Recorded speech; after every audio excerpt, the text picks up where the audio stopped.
नमस्कार. मी डॉक्टर यश धनवानी. मी consultant orthopaedic surgeon आणि sports injury surgeon, neuron hospital Akola. आपण आज स्पोर्ट्स इंजुरी बद्दल बोलूया. स्पोर्ट्स इंजुरी म्हणजे नेमकं काय असते?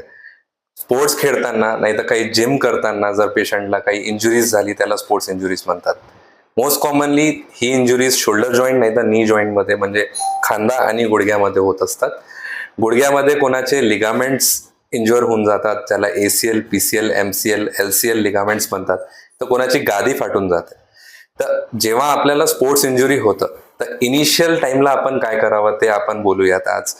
पेशंटनं सर्वात पहिले याच्यामध्ये आपल्याला 4 गोष्टी कराव्या लागतात. एक तर पायाला आपण घरी असताना उंच ठेवायचं, त्याच्यावर आईस फोमेंटेशन करायचं, त्याच्यावर वाटलंच तर क्रेप बँडेज वगैरे बांधायचं.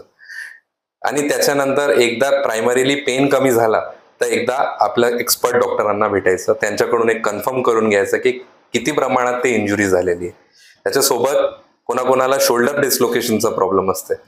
तर जेव्हा आपण आपला शोल्डर म्हणजे शोल्डर जॉईंट निखळला जागेवरून तर ते रिलोकेट करावं लागते, म्हणजे जागेवर आणावं लागते. तुम्हाला डॉक्टरांकडे जाऊन, आपल्या ऑर्थोपेडिक डॉक्टरांकडे जाऊन एक्सरे करून ते किती प्रमाणात निखळला आहे त्याला जागेवर आणून बेड लावावं लागतं. तर एवढं तुम्हाला प्रायमरी मॅनेजमेंट करायचंय.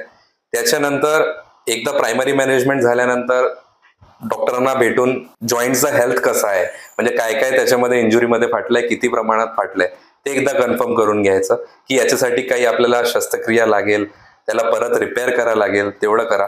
त्याला दुर्लक्ष घालू नका, कारण लिगामेंट आणि गादी फाटल्यानंतर जर आपण काम सुरू ठेवलं आणि खेळणं सुरू ठेवलं तर हळूहळू ते जॉईंटला खराब करून टाकते. तर तेवढं फक्त लक्ष द्यावं आपण.